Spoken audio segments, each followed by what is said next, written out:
હું ને મારી દીકરી તો મોતી ને એ બધું વર્ષે આવું તો અહીંથી લઈ જાઉં, રેશમી દોરા ને ઝીણી સોય ને પદક ને બધું લઈ જાઉં. લાલન છોટા છોટા છે એટલે એનું માપ માને ખબર હોય ને એવું બીજાને ન હોય. તો મારા બનાવેલા જ વસ્ત્ર ને મારા બનાવેલા શ્રીંગાર ધરાવું. કોક વાર તૈયાર ધરાવું ને તો વડું કરી નાખે ને ગમે નહીં. એનું નામ જ જે રસરાજ પ્રભુ પાડ્યું છે. ઘણી વાર કે એમ થાય કે આ સરસ છે તો ધરાવું, તો એ વડું કરી નાખે. પછી આ મારું બનાવેલું ધરાવું ને મારી સામે જોઈને હશે, માં તારા હાથનું ધરાવેલું મને જેટલું સોહાય ને એવું તૈયાર ન સોહાય. અને કેવી પ્રભુએ કૃપા કરી, નાનપણમાં પરણી ગઈ, દીકરી આવી, ડાયવોર્સ થઈ ગયા. હવે હું મારા પ્રભુ અને હું, અને ત્યાં મારું ગ્રુપ એટલું સરસ છે વૈષ્ણવનું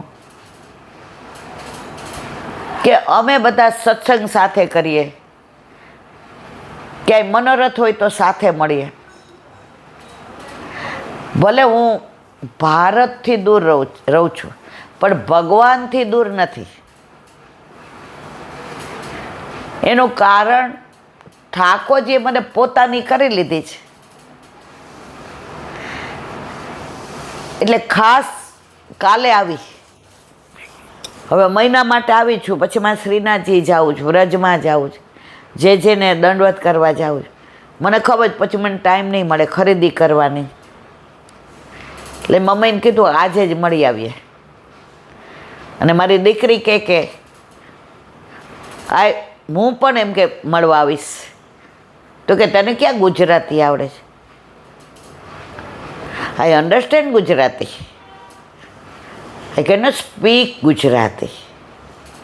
અને એ આવીને એની આંખમાં જે આમ ચમક જોઈ, આમ બેટી પડી ઈલાંટી, ત્યારે મને એમ થાય કે વલ્લભ જેનું વરણ કરે ને એ પછી લંડનમાં હોય કે અમેરિકામાં હોય, આંદામાન નિકોબારમાં હોય કે સાઉથ આફ્રિકામાં હોય, વલ્લભ જેને એકવાર પોતાના બનાવી લે ને મારા વાલા, બધી જવાબદારી એની. આપણે જરાય ચિંતા કરવાની જરૂર નથી. અને કરીએ છીએ, થાય છે આપણું ધાર્યું. તમે કાયમ મને એમ કહો, કોઈક વાર હું અપસેટ હોઉં, કોઈ તારું ધાર્યું થવાનું તો કર ચિંતા, ધાર્યું ઠાકોરજીનું થશે. અને વિશ્વાસ રાખવાનો કે આપણા હિતનું જ થશે. તારા કરતાં આપણા ઠાકોરજીને ખબર છે કે તારા શું હિતમાં છે. અને તોય તું ચિંતા કરે, ઠાકોરજીને ખોટું ના લાગે. સાચી વાત છે. હવે બીજી તો ચિંતા લૌકિક હું કાંઈ કરતી નથી. મારા પ્રભુએ બધું લેર પાણીને લાડવા, કાંઠિયાવાડમાં કોઈ પૂછે ને કેવું, લેર પાણીને લાડવા, આપણે લેર પાણીને લાડવા. તબિયતના હિસાબે કોઈક વાર હલી જાઓ ત્યારે તમે એમ કહો કે ઠાકોરજીને તને આવી જોવી ગમતી હશે, તું ઠગોક હાલે, તું આમ કરવા જાય ચીસો પાડે. ઠાકોરજી કે હા અહીંયા મજા આવે છે. એ રમત પૂરી થશે એટલે પાછા હતા ત્યાં. આ તો મારે રમત કરે. છોકરાઓ નાના હતા ને એટલે મમ્મી હાલ તું રમ, ઓલી ઊભી ખો. હવે રૂમમાં રમીએ, તમે તો હો નહીં પ્રેસેવર. પછી હું કહું દીકા હવે મારે થાક લાગ્યો છે, રસોઈ કરવી નહીં. પછી એ થાકે ને, હવે ભૂખ લાગી, પછી મને રસોડામાં જવાથી. તો ઠાકોરજીની આ રમતમાં આનંદ આવે છે. પછી કહેશે માં હો હવે લાવ સરસ કરી દો. તો બસ ઠાકોરજી ઘરમાં બિરાજે અને સતત એનું અનુસંધાન હોય ને મારા વાલા, પછી ઉદાસ થવાનું, ચિંતા કરવાનું જરાય જરૂર નથી. અને ચિંતા કરીએ છીએ, ઉદાસ થઈએ છીએ, ઠાકોરજીને ખોટું લાગી જાય. મારી માનું હું આટલો પ્રેમ કરું તોય હું ભગવાન થઈને એને પ્રેમ નથી કરતો, હું એનો લાલન થઈને કરું છું. અને દીકરો જ્યારે ગમે એવી માં માંદી હોય, ગમે એવી ટેન્શનમાં હોય, દીકરો બહારથી આવીને 50 વર્ષનો હોય ને આમ ભેટીને કે શું ઈલાબેન મજામાં ને, મમ્મી તું હસતી રમતી હારી લાગે, તું આવું મોઢું ના કર, તારે ઠાકોરજી ઉપર વિશ્વાસ નથી? આપણા ઘરે બિરાજે છે. આકાશ તો ઘણી વાર એક વાક્ય બોલે, સત્સંગ તું કરે ને દ્રઢ અમે થઈ ગયા છે. દ્રઢ વિશ્વાસ પ્રભુ પર કે શ્વાસે શ્વાસે તારું નામ, તારામાં વિશ્વાસ, પછી સાને પડે નિશ્વાસ. એવા પ્રભુ આપણા ઘરે આપણા માથે બિરાજે છે, પછી આપણે ચિંતા કરવાની જરૂર નથી. તો વિશાખાજીનો પ્રાગટ્યોત્સવ, અષ્ટસખીમાંના એક, અંજનો ખર એમનું ગામ. જે સખી હોય એને એકાદી નાની લીલાનું અનુસંધાન કરીએ તો જેમ આપણા છોકરાનો બર્થડે હોય અને બધાને એની વાતો કરીએ તો ગમે, તો એવા વિશાખા સખી ચમકતા ચાંદની જેવા. લલિતાજી પ્રભુના અને સામનેજીના યુગલ સ્વરૂપના તત્સુખનો વિચાર કરે. એટલે જેવા પ્રભુ આવે એટલે લલિતાજી ઊભા થાય એટલે આ ઠાકોરજી કે હા, વિશાખાજીને સખીની જેમ ટ્રીટ કરે. તો એકવાર વિશાખાજીએ કાંઈ કેલી કરી એટલે પ્રભુએ કીધું કે આ તો બહુ તો પ્રસન્ન છો ને. તો કે અમારા સામને જે પ્રસન્ન હોય એટલે અમે બધા પ્રસન્ન. તો કે અમારા સામને જે ક્યારે પ્રસન્ન હોય? જ્યારે તો આપ પ્રસન્ન હતો. તો અમારા સામને જેની પ્રસન્નતામાં આપની પ્રસન્નતા સમાઈ જાય.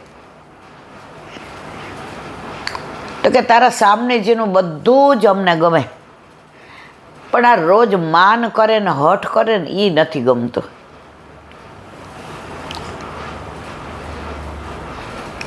તો કે તમારે કરવું જ શું?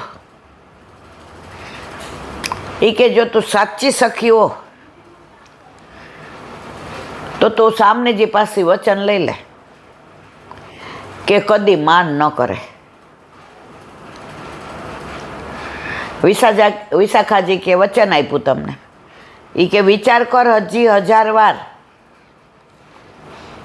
એ કે કરી લીધો. એ કે તું મને, એ કે મેં આપનું વચન સાંભળી લીધું, વિચાર કરી લીધો, આપની હાજરીમાં સામનેજીને વચન અપાવડાવીશ કે ક્યારેય માન નહીં કરે. ઠાકોરજી કે તો હું તને જે માગે એ આપો. એ કે માગવો હોય આપશો? હા, પણ પહેલાં તો શરત પૂરી કર. વિશાખાજી કે કાંઈ વાંધો નહીં. હવે જે દિવસે વિશાખાજીનો પ્રાગટ્યોત્સવ હતો એ દિવસે વિશાખાજી ઠાકોરજીને સામને જઈ યુગલ સ્વરૂપે બિરાજતા હતા. ત્યાં આવ્યા, આવીને દંડવત કર્યા. યુગલ સ્વરૂપ પ્રસન્ન થયા.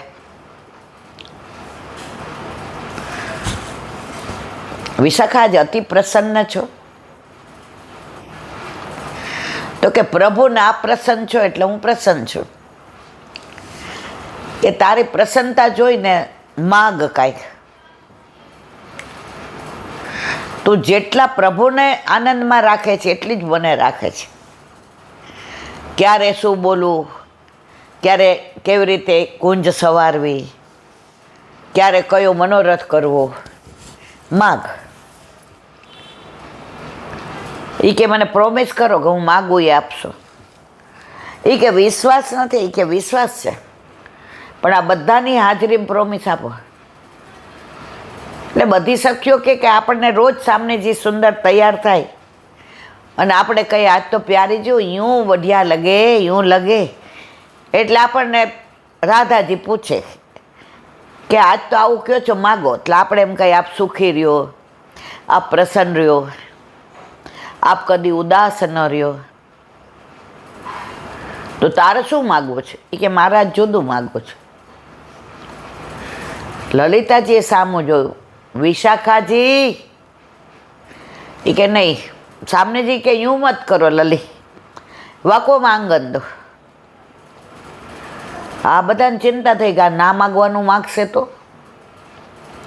વિશાખાજી કેમ નહીં, આ બધી સખીઓની હાજરીમાં વચન આપો કે હું માગું એ આપશો.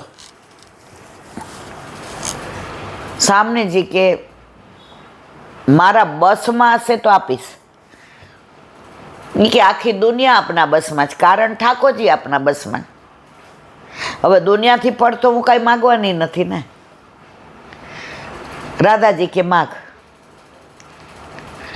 એ કે 3 વાર કયો માગ. હા, એ કે માગ.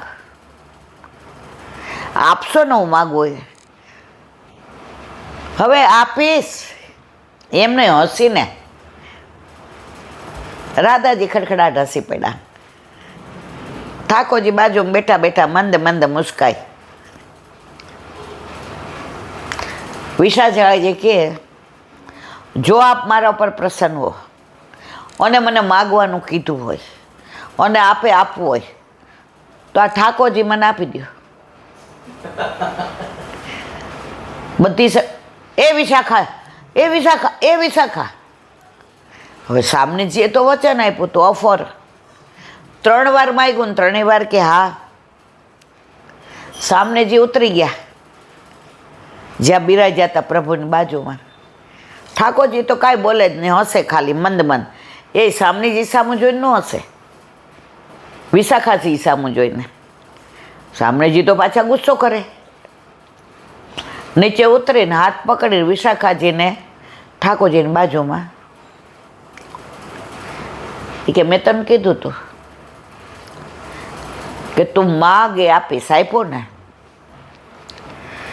એ કે બસ હવે આપ અષ્ટ સખીમાં, હવે આ મારો દરબાર, હવે મારી હુકમ ચાલશે, હવે હું કહું એમ થશે.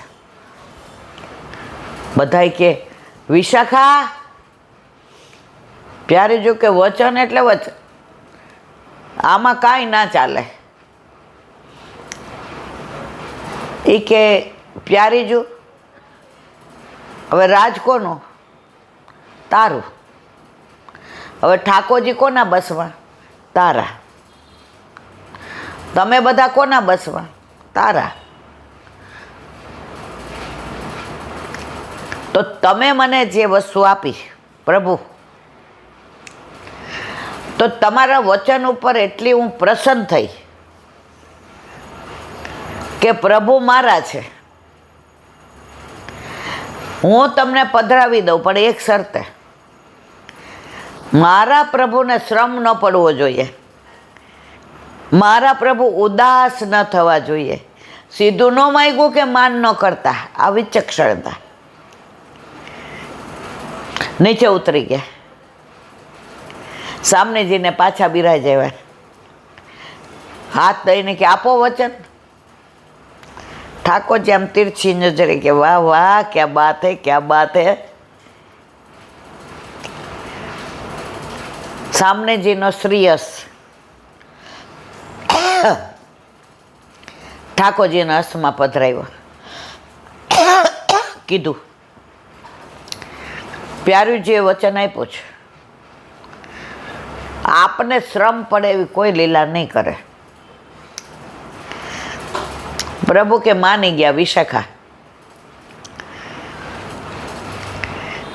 પ્યારુજી કે તમે આમ બે?